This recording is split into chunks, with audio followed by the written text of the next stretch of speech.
Bonjour à tous, j'espère que vous allez bien. On se retrouve aujourd'hui pour une nouvelle vidéo, à savoir un petit vlog, parce que ce week-end, donc on est le 1er mars d'ailleurs, j'ai décidé que j'allais glandouiller. Mon programme, c'est littéralement de fusionner avec mon canapé. J'avouerai que quand j'ai vu le temps dehors, je me suis dit « Ah, c'est dommage parce que le soleil en région parisienne, ma foi, c'est assez rare qu'on l'ait. Et si on l'a, c'est très court. » Donc voilà, ça m'a fait un petit peu douter de voir qu'il faisait quand même assez beau. Mais en fait, non, je suis restée vraiment sur ce que j'avais prévu, week-end tranquillou, parce que d'un autre côté, je me dis que c'est sympa aussi de normaliser un peu les week-ends où on ne fait pas grand-chose et que ça va me faire un peu de bien parce que je pense que mars risque d'être un mois assez long. Donc voilà, j'ai besoin des fois de petits week-ends tranquillou-ilou. Au programme, je vais bouquiner, regarder une série et puis si j'ai la foi, pourquoi pas avancer dans le jeu sur Switch que je joue actuellement qui est Princess Peach. Donc voilà grosso modo le programme de ce week-end. Du coup, en termes de lecture, j'avouerai que actuellement je sais pas trop qu'est-ce que je vais lire. Enfin, si en fait je sais. J'ai deux livres enfin j'en ai un que j'ai commencé en fait, c'est d'ailleurs Chasseuse de flammes de Asfa Faisal, que j'ai donc chez De Saxus, c'est un emprunt à la bibliothèque. J'ai lu en fait 100 pages et au bout de la 100e page, j'ai dû le poser pour faire autre chose. Et c'est vrai que depuis, j'ai beaucoup de mal à retourner dans cette lecture. À chaque fois en fait, ça me fait toujours ce même effet. Vous savez, je lis, mais en même temps, je comprends pas ce que je lis parce que je suis tellement pas du tout dans l'histoire que du coup, je me dis, je vais peut-être pas m'orienter dans ce roman. N'hésitez pas d'ailleurs, si vous l'avez lu, à me dire si faut quand même que je persévère ou pas. Donc non, on va peut-être pas partir sur celui-ci, mais j'avais quand même envie de vous en parler un petit peu. Donc, je pense que là, on va plutôt tabler sur un autre type de lecture avec Yellowface de Rebecca F. Kuang, toujours en emprunt à la bibliothèque parce que vraiment les bibliothèques / médiathèques c'est le Graal, clairement. Depuis que je suis en région parisienne, je passe mon temps dans les bibliothèques parce que juste à côté de là où je bosse, j'en ai 3 à 5-10 minutes pour les plus loin à pied, donc vraiment je ne fais qu'alterner. Et je passe du coup mon temps à emprunter des livres. Mon portefeuille d'ailleurs ne s'en porte pas plus mal, bien au contraire. Donc par contre pour Yellowface, j'avouerai que je sais pas tellement de quoi ça parle. Enfin, si je sais que c'est deux auteurs, une a du succès, l'autre pas, une va mourir, l'autre pas, mais par contre celle qui meurt en fait avait rédigé un manuscrit pour son prochain roman. Et donc celle qui est toujours vivante va du coup lui voler et il me semble qu'elle le fait publier. Et donc elle va sûrement connaître un succès phénoménal. Et grosso modo on va suivre du coup toute cette histoire. J'avouerai que ça m'intéresse pas mal. Et du coup ouais, on va tabler là-dessus. Donc je vais m'installer confortablement et on va commencer cette vidéo.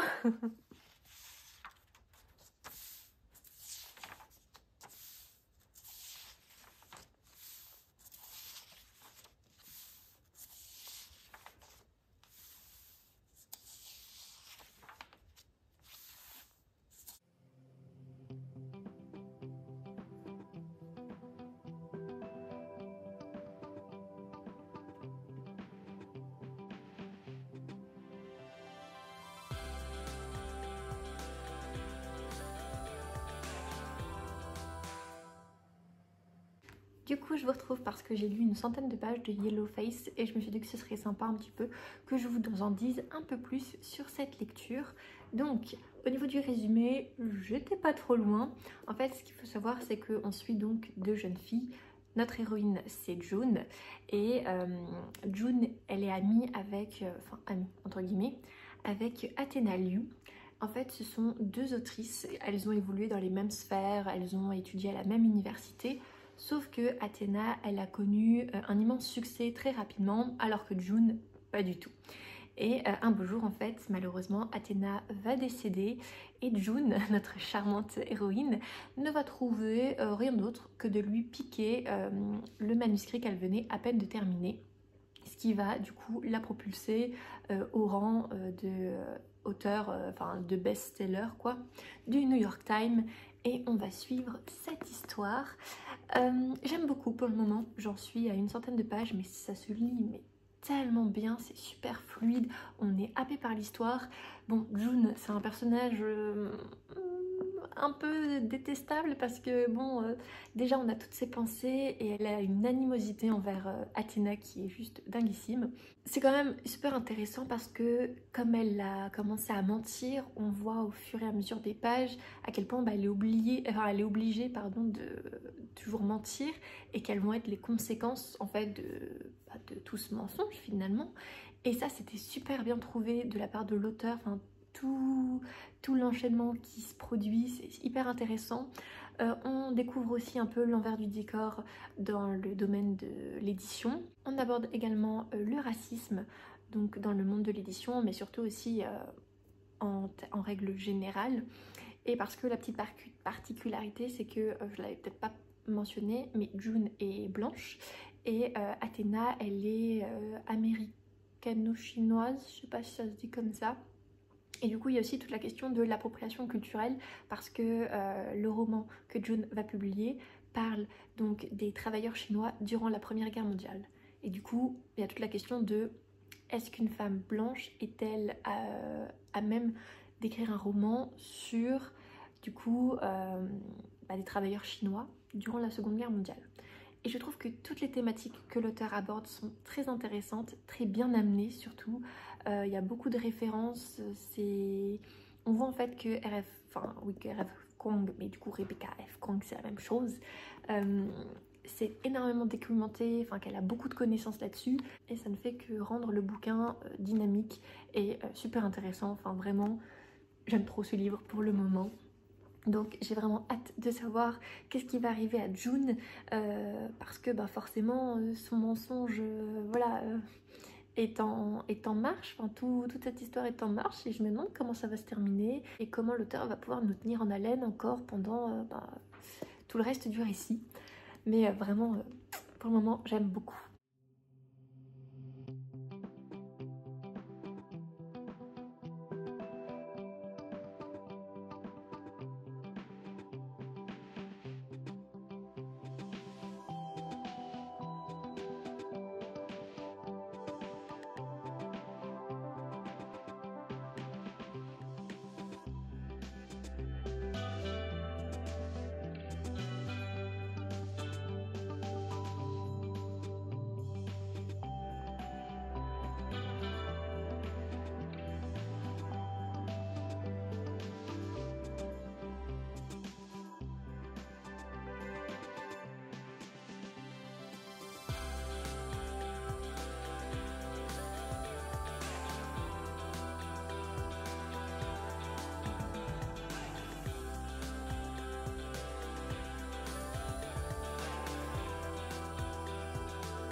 Du coup, on se retrouve pour la petite update. Je vais juste parler un peu moins fort parce qu'il est quasiment 22 h, et ce sera du coup la dernière update pour aujourd'hui.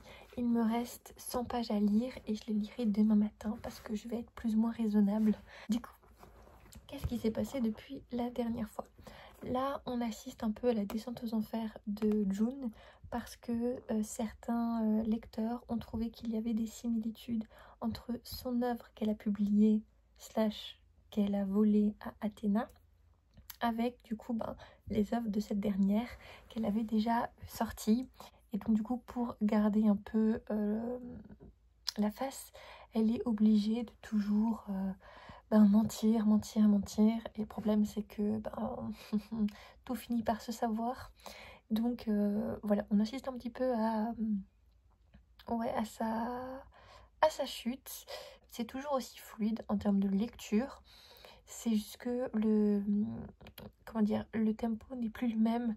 Dans les 100 premières pages, tout s'enchaîne, enfin, on est vraiment tenu en haleine. Là, je dirais que le rythme est un peu moins soutenu. Finalement, June, elle tourne un petit peu en boucle, même au niveau de ses excuses bidons. c'est à peu près assez souvent répétitif.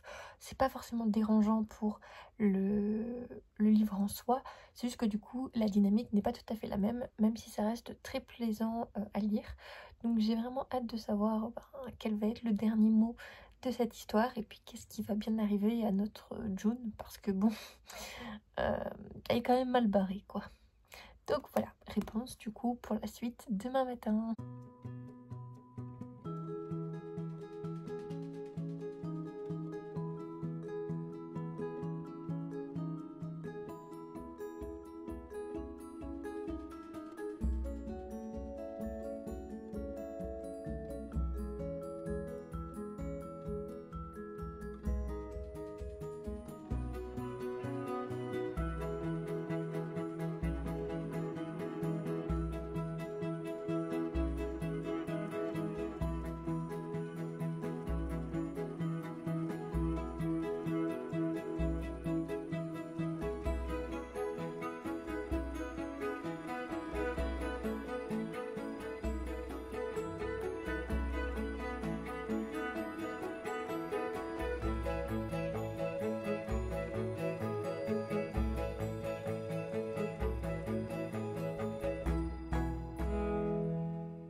On se retrouve parce que ça y est, j'ai fini Yellowface et autant vous dire qu'on est sur une très bonne lecture.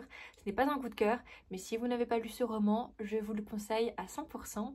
Donc là, je vais quand même plus vous parler des 100 dernières pages, tout en essayant de ne pas spoiler. Et puis après, je vous ferai une petite conclusion sur le roman en règle générale. Autant dire que les 100 dernières pages, on continue en fait la descente aux enfers de June. Je trouvais que parfois c'était peut-être un peu tiré par les cheveux. En fait, c'est peut-être pas tiré par les cheveux, mais disons que June, elle veut tellement rester au sommet, elle veut tellement ne pas tomber dans l'oubli que du coup, elle fait pas toujours les... En fait, elle ne fait à aucun moment les bons choix. Elle est quand même rongée par la culpabilité, elle devient parano et c'est plutôt en fait cette paranoïa qui va beaucoup être amenée dans les 100 dernières pages. Surtout que avec en fait les réseaux sociaux, elle subit énormément de harcèlement en ligne, ce qui du coup rajoute encore plus à son moment de folie qu'elle va avoir. Et du coup c'est vrai que c'est pas les 100 pages où il se passera le plus de choses. Je dirais quand même que, comme il me semble je vous l'avais dit hier, il y a... c'est pas la même dynamique que quand on débute le récit où vraiment on est happé, on veut savoir justement où toute cette histoire va mener June, si elle va s'en sortir ou pas. Et c'est vrai que les 100 dernières pages, c'est comme un soufflet quoi. Et le souffle retombe un petit peu, même si ça reste toujours fluide. J'ai toujours aimé cette lecture, juste que le rythme n'est pas le même. Et ça, je pense quand même que c'est intéressant de le préciser parce que je peux comprendre que des gens peut-être soient déçus parce que voilà, ça commence, on est sur des chapeaux de roue et ça finit où on se dit surtout en plus avec la fin que l'auteur a choisi d'amener pour ce roman, qui je trouve finalement est assez banal par rapport à l'ensemble du récit. Et personnellement moi cette fin, c'est le cas de le dire, mais je suis restée dessus, même si d'un point de vue global c'est quand même un roman que je vous conseille de par la manière dont Rebecca Kuang va aborder les sujets tels que la cancel culture, l'appropriation culturelle, le racisme, l'harcèlement en ligne, hein, parce que les réseaux sociaux c'est bien beau mais ça peut très vite être très anxiogène et puis complètement en fait détruire une personne. Donc tout ce côté un peu plus sombre du réseau social forcément est amené dans ce récit.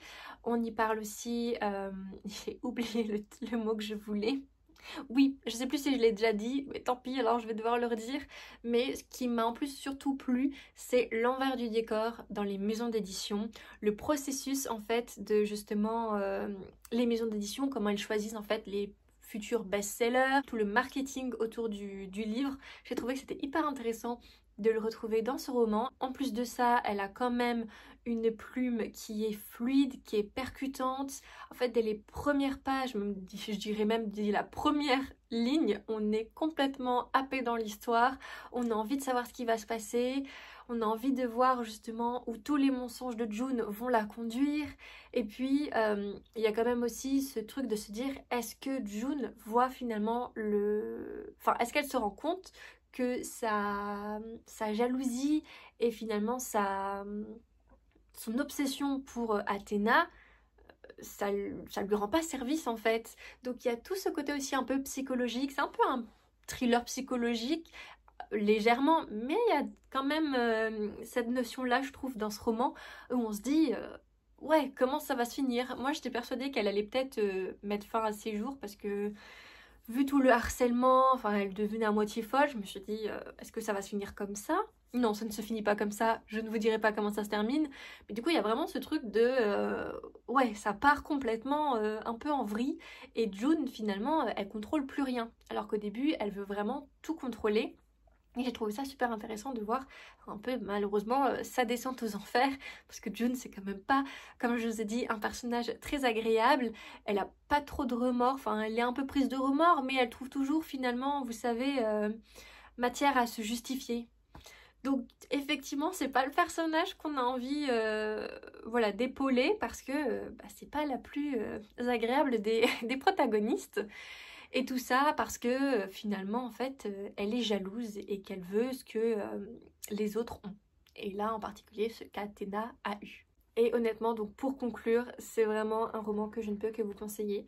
Si jamais vous ne l'avez toujours pas lu, et si vous l'avez lu, n'hésitez pas à me dire si, comme moi, vous avez trouvé que la fin était peut-être un peu bâclée, et puis surtout à me donner votre ressenti par rapport à cette lecture. Du coup, c'est vrai que comme je viens de terminer Yellowface, je sais pas trop ce que je vais faire. Enfin, je pense pas là attaquer tout de suite avec un autre roman, même si faudrait peut-être que j'avance dans La Chasseuse de Flammes. Je suis en train de me dire, par contre, je suis désolée, mais mes cheveux, c'est pas possible. Voilà, je viens de les laver, donc ils font un peu ce qu'ils veulent, ça part en, en cacahuète. Là, mes mèches, elles sont en train de repousser, donc elles font ce qu'elles veulent, quoi. Donc bon, faut pas trop regarder au niveau donc de mes cheveux. Mais oui, donc je vous disais que je vais peut-être pas tout de suite tabler sur un autre roman, parce que bon, comme je vous ai dit, j'ai La Chasseuse de Flammes qui est en cours, mais je sais pas si c'est un roman que je vais aimer ou pas. Donc là, je me suis dit que j'allais plutôt faire un petit truc qui se prête bien avec les beaux jours, parce qu'on a encore du soleil. Deuxième fois d'affilée, les gars. Je sens que demain pour aller bosser, est-ce que je vais avoir du soleil ou est-ce qu'il va faire moche? De vous à moi, je préférais qu'il fasse beau, mais bon, hein, réponse demain. Du coup, je vais vous montrer parce que à Noël, j'ai eu un petit... Vous savez, c'est c'est ce qu'on voit partout en ce moment, c'est les petits pinceaux. C'est des peintures au numéro. Et quand j'en ai vu, surtout à la Fnac principalement, je me suis dit, ah c'est trop beau, et en plus c'est sur des paysages d'un peu partout. Et ma mère du coup m'a offert celui d'Étretat. J'hésitais avec le Mont Saint-Michel, mais je sais pas, Étretat, il me plaît bien. Donc je me dis pourquoi pas faire cette petite activité, voilà, cet après-midi. Et puis bah après je verrai si je joue à Princess Peach ou si j'avance niveau lecture. Mais là je pense que je vais plutôt faire le petit pinceau. En même temps, regarder le dernier épisode de la saison 5 de la série Empire. Parce que vraiment, mon cœur se serre pour ce dernier épisode. Il se passe trop de trucs. On n'est pas prêt. Mais je me dis que comme ça, j'avance tranquillement dans ma série en faisant quelque chose d'assez sympathique, d'assez reposant. Donc, ma foi, je pense qu'on va faire ça.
Du coup, je vous reprends parce que je vais m'arrêter là au niveau de la peinture. J'ai pas énormément avancé, mais c'est vrai que ça m'a quand même pris du temps. Enfin déjà, j'ai suivi un peu les étapes. En plus, je suis blonde, hein. Il y a une étape, c'est délimiter les contours de votre dessin avec du ruban adhésif. Sur le coup, je me suis dit, mais non, je ne peux pas délimiter. Parce que sinon, quand je vais retirer le scotch, ça va poser souci. Parce que je vous montre. Alors, moi, je pensais vraiment... Bon, on voit pas grand-chose, hein. Je pensais vraiment qu'il fallait délimiter les coins là. Enfin, vous savez, quand vous peignez, vous délimitez. Mais en fait, c'était sur les côtés. J'ai compris quand je l'ai lu une deuxième fois. Bref, c'est pas un souci. Donc j'ai scotché, je pose juste sur un support un peu plus petit pour pas que ça me colle à la table, étant donné que je vais pas le finir aujourd'hui. Mais sinon, je suis plutôt contente. Bon, aussi, j'ai cru que je m'étais trompée. Vous allez dire, elle est pas douée celle-là. Oui. J'ai cru que je m'étais trompée au niveau des couleurs au début parce que du coup, normalement, il faut les numéroter avec ça. Sauf que moi, j'arrivais pas à les décoller. Enfin, il y en a certains, ils se décollent bien et d'autres, c'est la cata. Donc, marqueur, mon meilleur ami. Du coup, j'ai marqué, en suivant du coup l'ordre des pots, les numéros qui correspondaient. Et c'est vrai que la couleur numéro 7, comme vous pouvez le constater... En fait, je suis en train de me dire que, ah si, on voit quand même un peu le blanc, mais c'est très... en fait, comme la page est déjà blanche, les couleurs ressortent pas encore parce que forcément, c'est pas les couleurs les plus tape à l'œil. Mais ouais, c'est vrai que je me suis dit, punaise, c'est du gris. Au début, j'ai trop cru que je m'étais trompée de couleur, alors que non, c'est... je suis bon en termes de couleur. Et c'est vrai que bon, ça prend quand même du temps. Et j'essaye vraiment de m'appliquer au maximum parce que des fois, voilà, l'application et moi, ça le file moyennement. Mais j'ai vraiment trop hâte de voir le résultat. Et puis comme vous pouvez le voir, finalement c'est normal que ça ressorte pas des masses le ciel. Enfin, il est gris quoi. Ah là là là là, j'espère quand même que le rendu sera joli. Et puis, je pense que je referai un vlog et puis je continuerai à le faire parce que je trouve que c'est super satisfaisant de peindre et c'est vraiment assez tranquille. Ou alors peut-être que dans la semaine, j'aurai besoin de me détendre et du coup je le continuerai. Je ne sais pas. Mais, ouais, peut-être que je vais me le garder à chaque fois pour pendant des vlogs. Faire étape par étape, mais je pense que du coup la prochaine fois que je ferai un vlog, je le finirai je pense, parce que je m'y prendrai quand même plus tôt que ce que j'ai fait aujourd'hui. Et du coup j'en profite aussi je pense pour clôturer cette petite vidéo. J'espère que ça vous aura plu. Je pense pas que je vais commencer un nouveau livre là dans les prochaines heures parce que je dois faire mon petit déj, à savoir des pancakes pour demain, faire le repas. Et puis c'est vrai qu'avec mon copain quand on mange généralement on regarde The Reacher et comme je bosse demain et moi je suis une petite mamie donc je ne vais pas aller au lit tard et non, je pense que je vais pas forcément lire, je vais plutôt m'avancer dans le montage des vidéos. Donc écoutez, j'espère que cette vidéo vous aura plu. Et puis n'hésitez pas de toute manière à me dire qu'est-ce que vous avez lu récemment. Si cette vidéo vous a plu, n'hésitez pas à le mettre en commentaire. Si vous trouvez qu'il y a des choses à améliorer, n'hésitez pas non plus à me faire part de vos retours. Moi je suis preneuse de tout avis constructif à ce niveau-là. Et sur ce, écoutez, je vous souhaite une très belle soirée ou une très belle journée en fonction de quand vous regarderez cette vidéo. Et on se dit à très vite. Bye!